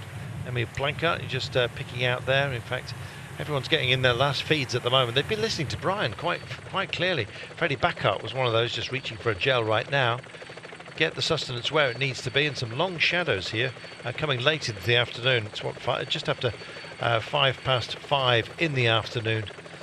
In fact, it gets darker here than Brian's place of naissance up in Scotland. Very long nights. In fact, we're heading for longest night, aren't we? Is it tonight or tomorrow? It's 22nd. Sorry, is it shortest night, longest day? Yeah. Yeah, I think that is indeed tomorrow. Picking it up out of the saddle, looking nice and handy at the moment. Marcel Meissen, Meissen men. He'll be a Beverbank Corridon. Watch out for him. Jesper Stuyvens and Edward Tons, Brian thinks, are going to be the last two men standing for the Belgian team. It is a strong team with Jens Kerkelaer and Zet van Mark, who was trying to rough it up a little bit earlier. Well, this may well have stuck with a decent time trialist, but I'm no disrespect for Mr. Gulletz, who's up front. I don't think it's going to be him today. 15.6 to go. It's hard to look past Arnaud Demar. We're just hoping that somebody manages at least to make it a fair fight late on, and we think that Belgium will be that team, although I'm hoping that Fortunato Vital Concept with Dan McClay can do the same. Maxime Daniel was also getting into position. He may have some help, but you're seeing the Fortunato boys coming to the front now. Yeah, that's the riders in the white with the green sleeves, and just looking at wow, the rider in front, Golarts, 22-year-olds, just come out the ZLM Tour, more so a sprinter's race. Finished 79th overall, so he had an opportunity there, took it, but I just think everybody's just waiting to play their hand on these next couple of climbs. Come on, Dan McClay, this would be fantastic. They're mustering, and Max Daniel as well is getting himself into position for him. This is Gulletz, 16 seconds he's got. Well, they've got to be careful that they don't disrespect this man. 14.8 to go, but he's taking on the tests, the inclines, on his own, Brian. That's not a pleasant thing to do, especially after a day like this. It's 201 Ks, we remind everyone. Yeah, it's a hard race, and obviously due to the heat as well. But James Shaw trying to go with one of the riders from Lotto NL Jumbo. I think it's Martin Wynants on this climb up the Hellenstraat, 600 metres, 5% average. Wow, I thought it was Van Hoek actually, but just behind is the Belgian national team chasing in, and this is helping right now Francis de Jure, not being overly lent on.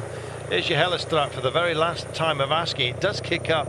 The average is 5%, but there's a little test within the range of that for about 80 metres, where it actually gets to about 10%, incidentally. Well, they're over that one right now, so they've still got one test to take, and that's the Tigenberg into the trees. So come on, lads, let's get together and deliver this one. I think, to be honest, it's they're going to have to leave a card for somebody to collect at the post box, because they're not going to deliver today, I don't think. 14.1 to go. Little downhill run. They still grow tobacco, bizarrely, commercially here. I think they use the leaves these days for other things other than just the leaf. Oh, I suppose they, yeah, well anyway, it is a useful chemical apparently, although these days, thankfully, smoking seems to be a thing of the past, just about. Oh, it's probably vaping, isn't it? But anyway, we digress. 13.6 Ks to go, and this sinuous road with a testy left-hander at the bottom. It's no laughing matter when the pace is high, Brian, and the legs are tired. I'm hoping they all stay safe.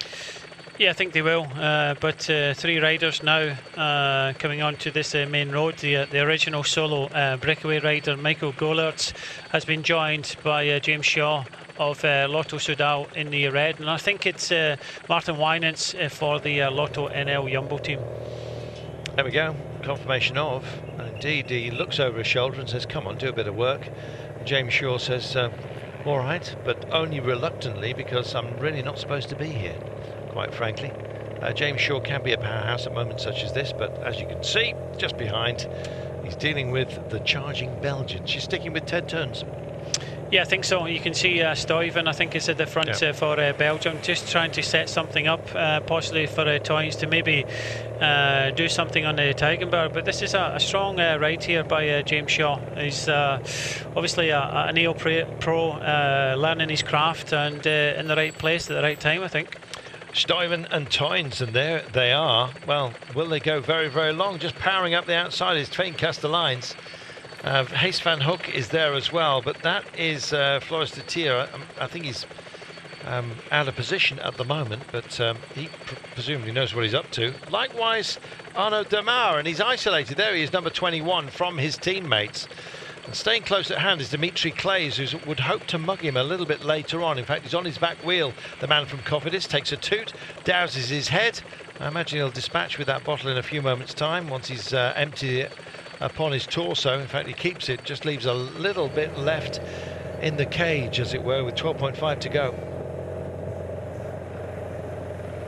I'm beginning to wonder whether Arnaud Demar is going to get the support that he needs. His team have been lent on today, and it may well be he just has the likes of Jacopo Ganieri late on to deal a potential hammer blow. He's got Michael Delage, Marc Serrault. I haven't seen Brian.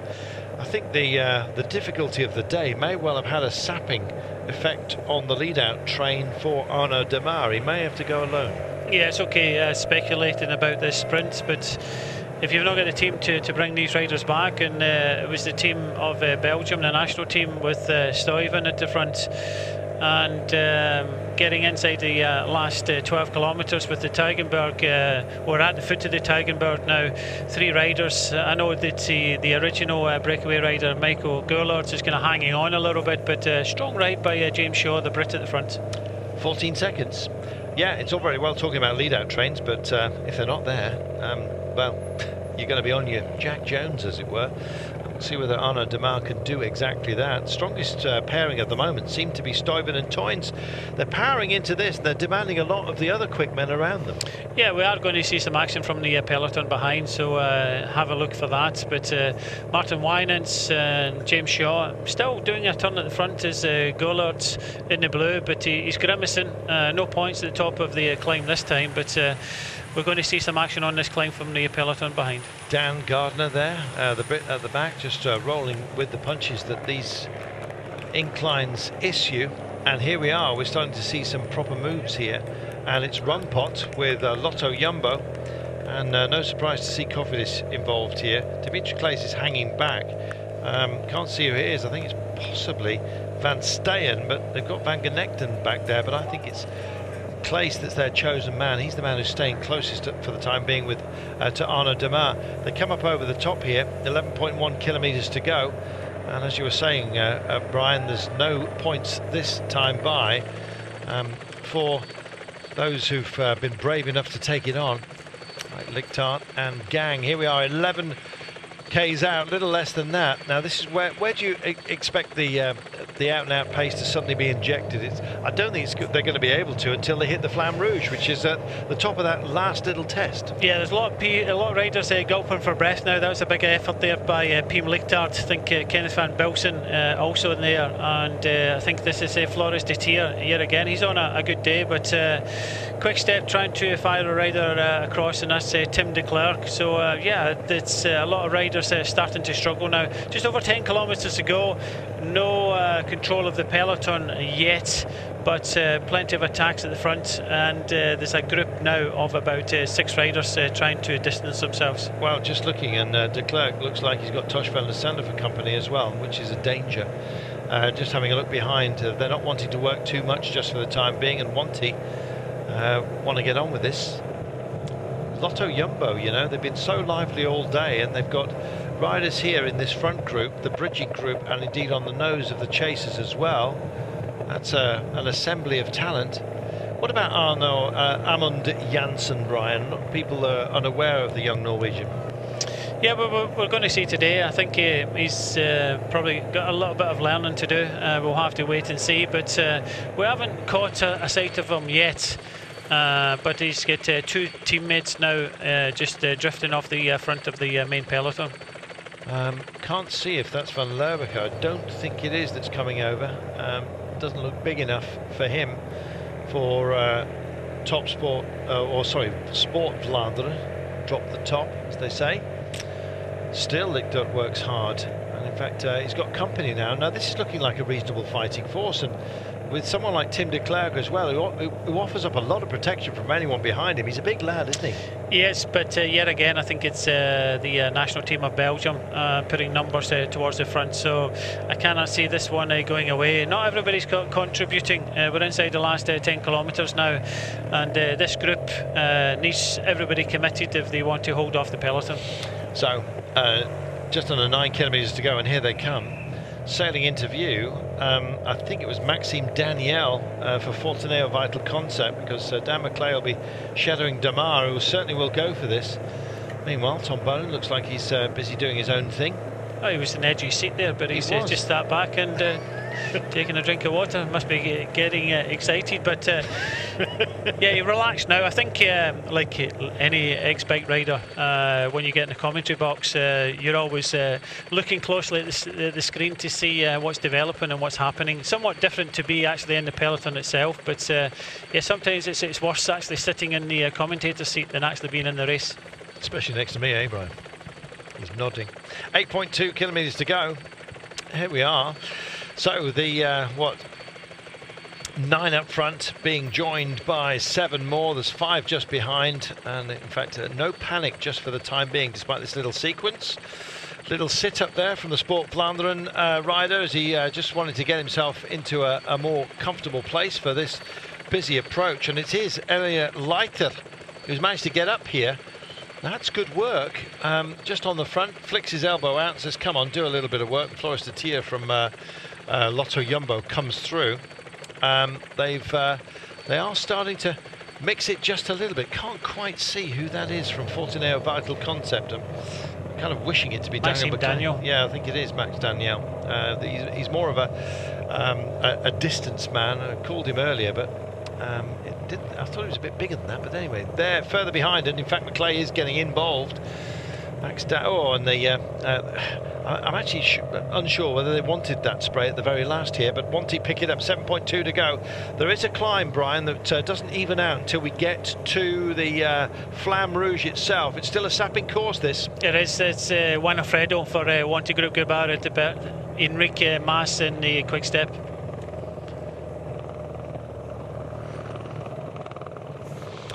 Well, Mas is there, and he takes the front, and it almost says, almost handshakes time there. Thanks for that. Not quite sure what that was all about, but having a look further back here, and this is Jens Kerkelaer that's keeping the drive going. Enrique Mas just behind him, and in fact Castellines. And as you see, it's Verwijst it is from the Belgian team, who's clearly a marker for the rest of them. And here they come, and it's Cofidis with Dimitri Claes that's making a move right now on this left-hander. Nasty one as well. Could be sketchy, and we just pull away from it, unfortunately. 6.4 kilometres to go. Well, it's lively, particularly on this turn out front, and this will have stretched it out again, Brian. Yeah, we'll do, but we're on to the main road now. The Belgian national team taking control of the front of this peloton. Aaron Verwelst at the front, Jens Kerkelaer. Third place is Enrique Mas, doing a good ride. Spanish riders are not notoriously good at riding here in Belgium, especially as a climber, but he's holding his own court at the moment. There we are, big pickup. Cofidis decide to bury themselves, and this was supposed to be a shrouded move, and unfortunately, like a dodgy magician, everyone saw it coming, and here it is. 5.8 kilometres to go. Well, could be magic. Let's see. No response just yet. The alarm bells haven't quite started ringing, but they might. Yeah, another rider that has been on the attack already. Floris de Tier is with him for Lotto NL Jumbo, but it's still the national team of Belgium at the front of the peloton. They want to bring this down to a sprint. I think so. I think they believe they put enough hurt on Arnaud Demar out there. Have they diminished his lead-out train? I think he's got 2 riders with him. We'll have a look more closely if we get a helicopter shot for you in a few moments' time. So a brace up front, the chasers on to them. 5.3 kilometres to go, pace is high. It'll get knocked back, Brian, with another incline to come. Yeah, just a little bit, but it's down to Jens Kerkelaer with his teammate Verwelst, just doing bit and bit at the front of the peloton, hoping that they've still got enough left to bring these riders back for a sprint. Francais de Jeux starting to get lined up for Arnaud Demar, just in the right side of the peloton, just moving up in the white. Ray Crader is doing a good job, by the way, in the orange of Roompot. He's got Vermont Fort, the youngster, who's been almost a constant. This is that drag we're talking about that won't really unwind until we get to the Flamme Rouge. And I'm looking to see Arnaud Demar. I think he may well have to jump on others' coattails here. I think you might get somebody going long from Quick Step in a few moments' time. We'll see. Tim de Klerk's been extremely busy. Haven't seen much of Elio Kaiser. Don't know whether it's going to be his day, to be fair. Verens Classic are getting ready for Roy Jans as well, in their sort of lime green, as you can see. There's would you describe it as yellow? Not quite sure. Here we are. There it is, the lime green of the boys, starting with the 7s. And everybody looking for space. Well, he's got what he needs. Delage is there.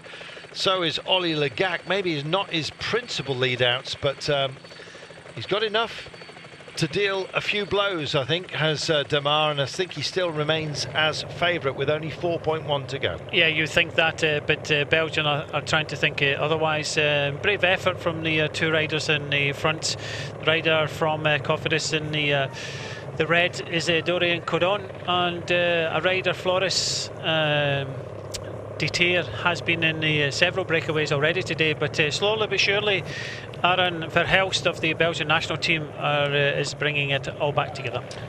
Have you spotted Dan McClay yet? I haven't, no.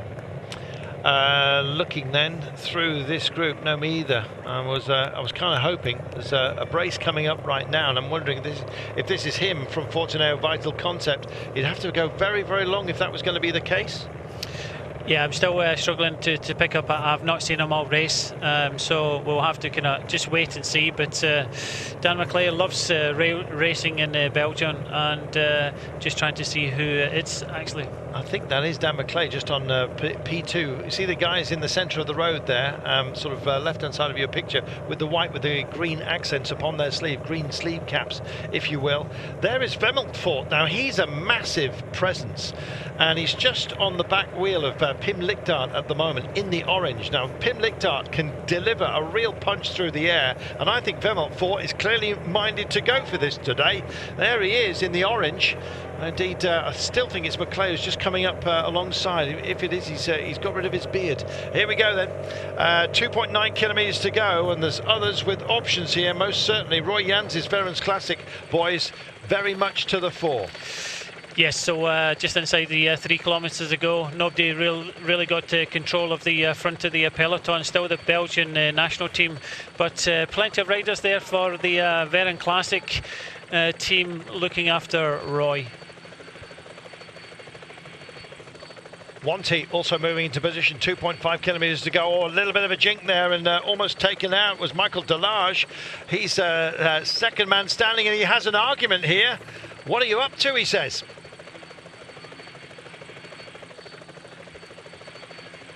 Elevated road furniture in the centre. Left-hand side was the best place to go, and already arguments on the approach. And Francis Desjeux, sick of being bullied, coming up to the fore right now, and in fact mixing it with Wanty Group Gobert, possibly working for Kenny de Haas, and I think that's going to be their chosen son. Meanwhile, disengaged on the wrong side of the road are Quick Step Floors, trying to get something out of today, but there's so many others as well who have some options. But everyone on the coattails of Arnaud Demar and his lead-out train, they're in a perfect position at the moment, Brian. It's a straight road, albeit with an incline to deal with. Yeah, more teams starting to come up, but that was just a last-ditch effort by Enric Mas for Quick Step Floors. Also here are the Belgian national team, just revealing themselves in the dappled sunshine late on here. Some long shadows, and also, as you can see, Cofidis are here with Dimitri Claes, but I think it's Jonas van Genekter for them, and Jens de Buskera. So they're looking about themselves at the moment, and everybody is keeping their powder dry, and Danny McClay is there amongst his teammates. So is Van Lerbacher, but we've got a satellite rider who decides to go long. Is he going to draw a response? Yeah, that's just another last-ditch effort, but you get it 50 metres up the road, you give it absolutely everything, and then your legs kind of blow up, and he's starting to suffer already before these riders are going full speed. Well, if I had to guess, I'd say it was Marcel Meissen from the Biobank Corridon team, but there's no match for the power that we're seeing back here. Roy Jans still mixing it there in the lime green or Dayglow yellow of Veron Classic, but you can see Francis Desjeux not to be put out of position at the moment, still working so hard. Pim Lichtart is doing a fantastic delivery job for Cohen and Vemeltfort. He's going to have to find some excuses late on if he doesn't manage to make it stick. Kenny de Haas is in here, and it's getting brutal. They're underneath the Flamme Rouge, and race position now switches to Vemeltfort here. Almost sounds like Voldemort, doesn't it? Well, let's see. Will it be an evil day for him? We'll find out for the Rompont Nederlands boys at the moment. Still no panic, though. so nobody reaching out just yet. Yeah, Pim League dart at the front there, just a little bit further down. You can see the Français de Dieu riders, and Edward Towns also trying to follow Demar. And they're starting to pick it up and look for the centre of the road. That's the safest place to be. They go for the crown right now, and maybe it'll belong to them. Oh, and there's jinking and diving, and Demar's been dispossessed. Oh, everyone else is running out of drive just for the time being. Edward Toynes, though, is about to be released. There he is on the back wheel of Jesper Stuyven, who powers into this one. Demar decides to come and try and join the fun. Ilio Kaiser's also in the mix. Kaiser, who we've seen very little of, is maybe going to join the fun, but I think Demar's going to make it happen. And so it proves to be. Well, you know what?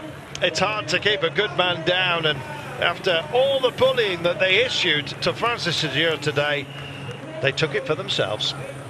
It was a fairly messy sprint in the end, but I think the strongest sprinter won. Good effort by Jesper Stuyven bringing up Toynes, but yeah, messy sprint, but the fastest man, I think, in the race with the form guide is the winner today. Nice to see Ilio Kaiser mixing it as well towards the end. Clearly he felt he got good legs. He'll be looking for points as well within the Napoleon Cup. He sits in 7th place. We'll get those for you in a moment. But Arnaud Demar, in the end, he did have to do it more or less on his own. I know he had some backup down there, but from this helicopter shot. But to be fair, he was always going to be the quickest man and was always going to be the man to beat. All the strategy was to try and stop him. Yeah, and the Belgians tried to do that, but unfortunately they were left empty-handed. Job well done for Francis de Dieu. He's a man with great confidence at the moment. I showed that today. He'd carry that to the Tour de France. Becoming a familiar face on the top step of the podium. Here we are, Brian. We never really panicked. You just see his teammate leading him out, and then Jesper Stuyven had Toynes on the wheel, and it was a drag race that there was only going to be one winner of this drag race, Jesper Stuyven on the right hand side, but Demar decides to use his teammate as quickly as possible. Ilio Kaiser comes up with speed, but Demar got on the wheel of Toynes just for a fraction of a second, which was enough. He blasted past, took the win. Toynes hangs on for second with Kaiser in third. Yes, it was Maxime Daniel, the chosen man for Fortunato Vital Concept. And as you saw, Van Lerbeker was in the frame, but I'm afraid it wasn't a picture for him. Here we are at Chase the Line, that little dip that they come out once they come over the crest and the Flamme Rouge. It really does beg the sprinters to work, and indeed, best functioning of all, Arnaud Demar. Good race there, Brian. Yeah, it's always an exciting race. These flattish Belgian races, plenty of riders wanted to go on the attack, even inside the last kilometre there with one of the smaller teams going on the attack, but it's easy enough to attack, it's keeping it going. It's the most difficult part. Happy boy, again. Good Paris-Nice, very good Dauphiné. Will he have a good Tour de France? I think he probably will. Well, we're going to take ourselves a brief commercial break, and then we'll be back for the tally up of the Napoleon Games Cup points. But I think the point is today that Arnaud Demar is on good form, exactly where he needs to be, it seems, ahead of the Tour de France itself, which you'll be able to see, of course, here on Eurosport.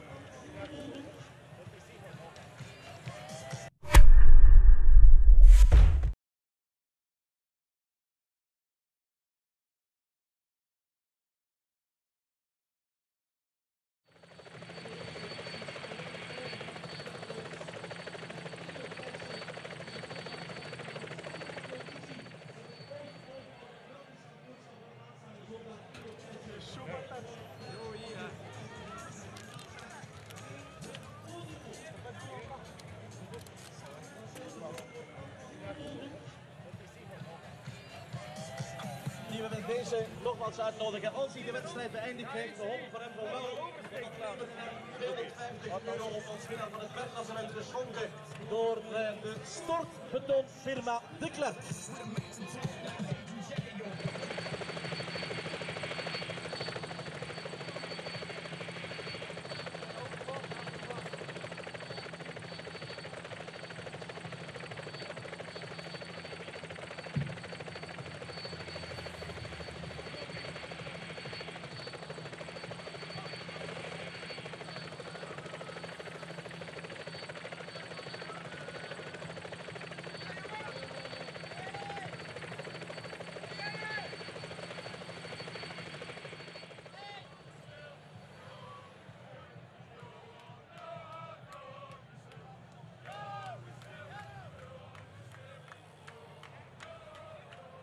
Arnaud Demar, un sprint quand même très bien préparé par votre équipe, n'est-ce pas? Ouais, c'est clair que voilà, j'étais bien emmené. Après, c'était une journée difficile. On était plus que 3 en course à 2 tours de l'arrivée. Donc voilà, c'était une journée très chaude. Il y a eu de nombreuses attaques. On savait dès le départ que pour le sprint, on n'allait pas avoir d'aide. Donc on savait que ça allait beaucoup attaquer. Et donc je suis content de pouvoir arriver au sprint et de gagner avec finalement si peu d'équipiers parce qu'ils ont fait le boulot avant. Donc je suis très content. Votre deuxième victoire ici à Ingooigem et vous êtes prêt pour le championnat de France et le Tour de France, c'est clair? Ouais, voilà, je sens que les jambes tournent bien. J'étais déjà bien sur la fin du Dauphiné. J'ai bien récupéré aussi et puis voilà, c'est ma deuxième ici. Je sais que c'est une course que j'aime bien pour préparer les championnats de France. Donc voilà, Saint-Omer dimanche, c'est fait aussi pour les sprinteurs. Ça sera difficile et puis après le Tour de France. Donc voilà, je suis très content. Beaucoup de chaleur aussi à Saint-Omer? Non, ils annoncent un peu plus frais déjà, donc ça va aller mieux. Merci, Arnaud. Well, Arnaud Demar delivered, and in fact he's waiting to have a brief chat to us. Here he is. Voilà, j'étais bien emmené. Après, c'était une journée difficile. On était plus que 3 en course à 2 tours de l'arrivée. Donc, well, I started the sprint well. It was a very tough day though. De nombreuses attaques. Very hot day. Lots of attacks out there. We knew from the start that that's the way it would be, and for the sprint they were going to try and diminish us, and it was tough to resist, but I'm happy those that were left, teammates, that they worked so well. Are you ready for the French Nationals and of course the Tour de France? Yeah, the legs feel good, he says. I was feeling pretty good at the end of the Dauphiné, to be honest, and I've recovered well. So it's my second win here at the Halle, and it's good prep ahead of the Nationals. In Saint-Omer in France, it's also potentially a race for sprinters, so that'll be tough. But of course, then we've got the Tour de France. He took a lot of hits out there. No. It's going to be okay, he says. I think he's wondering whether there'll be a lot attacking him. He seems comfortable, which is ominous for the other sprinters that'll be engaged with the Grand Boucle, which of course we remind you, you'll be able to watch from flag to line every single day. And in fact, yeah, we are getting rather excited about it. In fact, Doug Ferguson at the moment, he can't hold an ice cream because it's just shaking all over the place. He's nervous with delight at the prospect of this race. Napoleon Games, Arnaud Demar has taken today here at the Halle Ingooigem. It's the 5th of the 10 rounds, don't forget. Edward Torrens and Ilio Kaiser. In fact, I think you got the 1-2 there, possibly the 1-2-3, Brian. Max Daniel, looks like I'm buying the drinks. Vermelt Fort. Timmy Dupont got in there. De Busquera finishing 8th ahead of Royans and Stowart.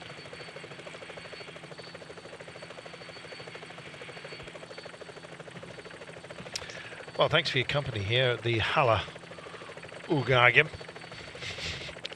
In fact, you know, I've said it right every single time except for that one.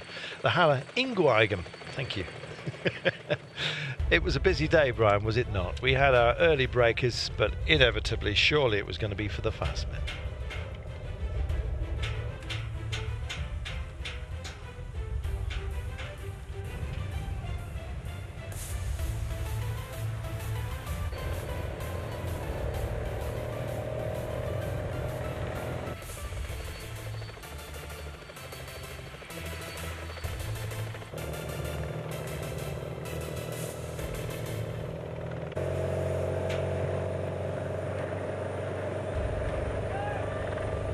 Well, I thought that electronic music sequence was going to rock right the way through the highlights here. Oh, in fact, they've managed to spool the tape back, but we've scrapped it. Oh, dreadful tune. Anyway, dancing to it was, of course, Arnaud Demar. It didn't matter what the likes of Stuyven and Tuns did. Demar has the power at the moment, and he knows how to pour it on. There we are.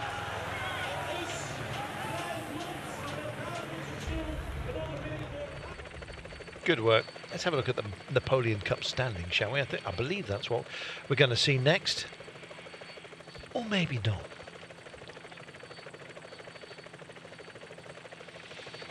Well, we still wait. That's a trotting track, by the way. Do you know what trotting is, Brian? I'm sorry, I'm a bit hoarse at the moment. Is that the best you can do? Yes, it's racing with carriages. Anyway, we're not allowed to run, we can only trot. Meanwhile,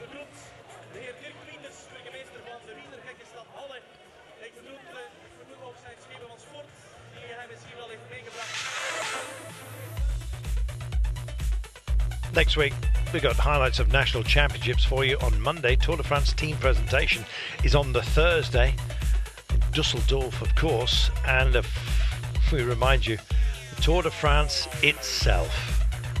Cannot wait. Saturday, the 1st of July. An auspicious date for many. Make sure you're with us.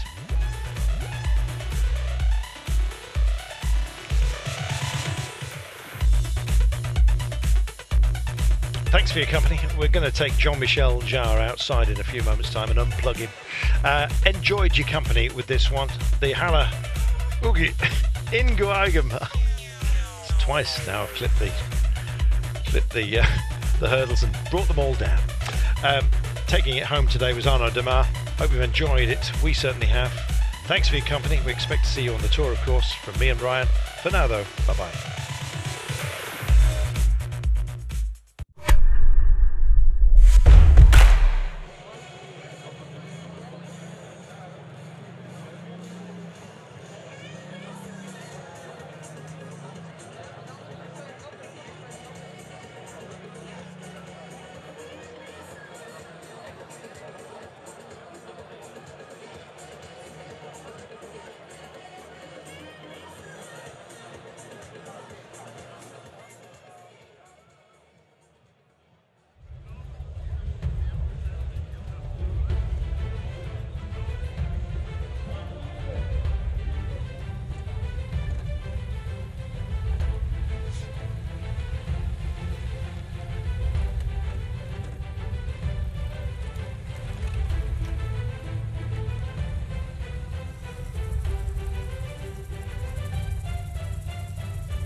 Ik zat perfect geplaatst en Jasper kwam in de laatste 500 meter naar voren en ik pakte zijn wiel en hij kon mij perfect piloteren, maar het was misschien net iets te vroeg. Ik had het gevoel ook dat Jasper een beetje, hij heeft een heel goede lead-out gereden en hij draaide, ik moest aanzetten denk ik 250 meter. Ik dacht het is een beetje bergaf, dus misschien lukt dat wel, maar uiteindelijk met een man als De Maar, als die dan nog vanuit mijn wiel kan komen, dan is het moeilijk. Maar het is het derde jaar op rij dat ik hier op het podium sta, dus ik denk dat dat een mooi reeksje is. En voor mij is het ook richting het BK heel goed om zelfvertrouwen te tanken. Na een iets mindere periode heb ik nu toch na die 2 koersen met de nationale ploeg het goede gevoel te pakken. En dat stemt me wel positief, zeker richting komende zondag.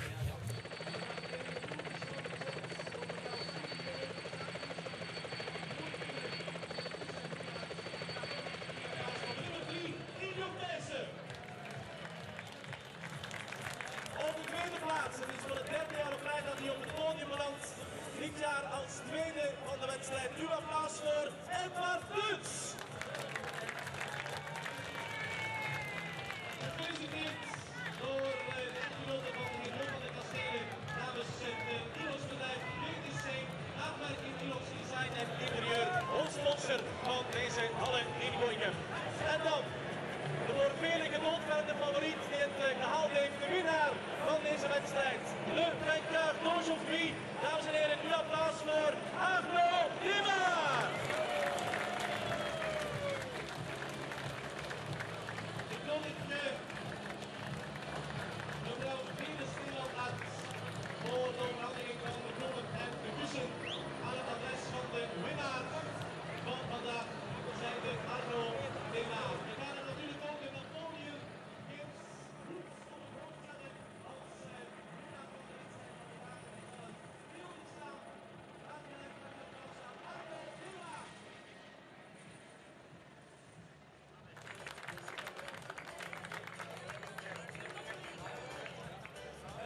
fantastisch mooie overwinningstrofee.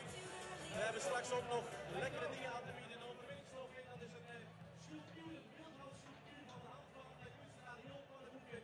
En die overwinningstrofee wordt overhandigd door de heer Mark Nederland samen met de burgemeester van Ingooigem, samen met de heer Van Marken. En ook namens Napoleon Games komen er zometeen felicitaties.